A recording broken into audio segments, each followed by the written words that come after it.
तो मेरे भाइयों और उनकी होने वाली बीवियों, बहुत लंबे टाइम से हम इंटरनेट पर सिर्फ मार्वल और डीसी यूनिवर्स के बारे में ही चर्चा सुनते आ रहे हैं और शायद आगे भी यही सिलसिला जारी रहने वाला है। लेकिन अभी इंडिया भी पीछे नहीं है। इंडियन सिनेमा में से भी कई सारे ऐसे यूनिवर्सेस हैं जो कि आगे निकल कर आ रहे हैं। अभी के टाइम में इंडियन सिनेमा के सिनेमैटिक यूनिवर्सेस को भी वो इज्जत मिलने लगी है जो कि कभी मार्वल और डीसी के यूनिवर्सेस को मिला करती थी। और उन्हीं में से एक मोस्ट लॉजिकल और सबसे favourite, my personal favourite universe है एलसीयू। भले ही एलसीयू का हाल भी वही हो कि यहाँ पर पहले से कुछ प्लान नहीं किया था कि आगे चलकर इस मूवी को लेकर पूरा एक सिनेमैटिक यूनिवर्स बनाना है, लेकिन फिर भी यहाँ पर इस यूनिवर्स के कर्ता धर्ता यानी कि लोकेश कनगराज ने इस पूरे यूनिवर्स को इस तरीके से संभाला है कि ये वही बाकी इंडियन टिपिकल लॉजिकलेस यूनिवर्सेस जैसा नहीं बन जाता। इस यूनिवर्स ने अपनी एक ऐसी वैल्यू बनाई है कि लोग यहाँ पर फैन थियरीज बनाने के लिए मजबूर हो जाते हैं। और अभी इसी यूनिवर्स में एक नई एंट्री होने वाली है। इतने सारे बेडास कैरेक्टर होने के बावजूद भी एक और ऐसा बेडास कैरेक्टर लेकर आ रहे हैं लोकेश कनगराज, बेंज। नहीं, सिर्फ बेंज नहीं, रूथलेस बेंज। और यहाँ पर ये कोई कार का नाम भी नहीं है, एक पूरा कैरेक्टर है बेंज नाम का, जिसको कि अनाउंस उन्होंने पहले ही कर दिया था जब उन्होंने अपना एक प्रोडक्शन हाउस खोला था। और अभी कुछ दिनों पहले यहाँ पर अपने मेन लीड यानी कि राघवा लॉरेंस के बर्थडे के दिन यहाँ पर खुद लोकेश कनगराज ने एक अनाउंसमेंट टीजर लॉन्च किया, जिसका की ब्रेकडाउन मैं अभी लीड कर रहा हूँ। है कुछ पर्सनल रीजंस, बताऊंगा तो बेइज्जती हो जाएगी, ठीक है छोड़ो। तो अब इस अनाउंसमेंट टीजर के ऊपर बात शुरू करें तो सबसे पहले तो हमारे लोकेश कनगराज की एंट्री होती है। अब वो इस मूवी के राइटर के साथ साथ, डायरेक्टर तो नहीं है लेकिन राइटर है, और राइटर के साथ साथ वो प्रोड्यूसर भी है, अपना पैसा भी लगा रहे हैं, तो इस टीजर को प्रेजेंट करने तो आएंगे ही। और अगर अब वो आए हैं तो ये समथिंग स्पेशल वाला कुछ हो सकता है, यानी कि बेंज का जो कैरेक्टर है उन्होंने काफी स्पेशली लिखा हो। बेंज का जो कैरेक्टर है उसको एक स्पेशल एंट्री देना चाहते वो अपने पूरे एलसीयू यूनिवर्स में, हु नोज। लेकिन अभी इस पूरे अनाउंसमेंट टीजर को देखकर हमें जितना कुछ भी समझ में आ रहा है ना, वो सिर्फ इतना ही है कि हमें यहाँ पर इस अनाउंसमेंट टीजर में जो मेन कैरेक्टर यानी कि जो अपना बेंज नजर आ रहा है वो बिल्कुल सेम ऐसा ही होने वाला है जैसे कि विक्रम मूवी में कमल हसन का कैरेक्टर था,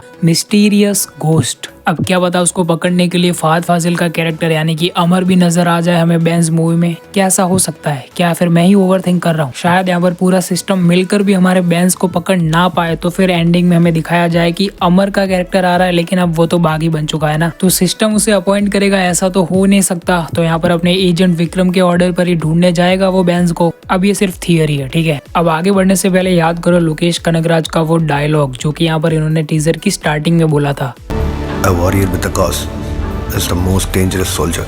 इससे क्या समझ में आया तुम्हारे को? अबे यही समझ में आया कि ये जो बेंज का कैरेक्टर है ना वो भी एक सोल्जर ही है अपने विक्रम की तरह। उसकी बैक स्टोरी भी कुछ ऐसी ही होने वाली है। तो फिर ये जितनी भी थियरीज निकल कर आ रही है ना कि ये जो साइन हमें देखने को मिल रहा है उसका ओनर यहाँ पर अपना बेंज है, उसने ये साम्राज्य खड़ा किया है, वो सब फेक है। ऐसा हो ही नहीं सकता, क्योंकि यहाँ पर इस डायलॉग को सुनकर ही हमें ये समझ में आ जाता है कि अपना बेंज एक ऐसा सोल्जर है जिसे कि यहाँ पर अपनी सर्विस के दौरान सिस्टम की ओर से कुछ धोखा मिला होगा। सिस्टम के कुछ लोग ऐसे होंगे जिन्होंने उसे धोखा दिया होगा और इसी वजह से उसने अपने किसी को खो दिया होगा। यही होगा कुछ कॉज। हाँ, भले ही स्टोरी यहाँ पर सिंपल लग रही हो, जो कि हमने एलसीयू की कई सारी मूवीज में देखा है ऐसा, लेकिन फिर भी यहाँ पर आसपास के इवेंट्स को, कैरेक्टर्स को पूरा प्रेजेंट ऐसे करते हैं ना लोकेश कनगराज की, देखकर मजा आ जाता है। विक्रम देख लो, कैथी देख लो, लियो देख लो, उन सब की स्टोरी लाइन्स अगर देखने जाओगे तो भले ही अलग है, लेकिन उनका जो ओवरऑल कॉन्सेप्ट है, अपना हीरो है जिसे कि कुछ धोखा मिलता है और उसके बाद वो रूथलेस बन जाता है, इज लाइक मैं करेगा सिस्टम को ठीक। और इसीलिए यहाँ पर अपने राघवा लॉरेंस ने अपनी पूरी मिस्टिकल पर्सनालिटी बना दी बेंज के नाम से। अपना लियो पार्थिबन बनकर एक कॉफी शॉप को चलाता है और अपने ये जो सोल्जर साहब है यानी कि राघवा लॉरेंस, वो अपनी पर्सनालिटी को छुपाने के लिए किसी किचन वगैरह में काम करते हैं, ऐसा ही देखने को मिल रहा है हमें यहाँ पर तो।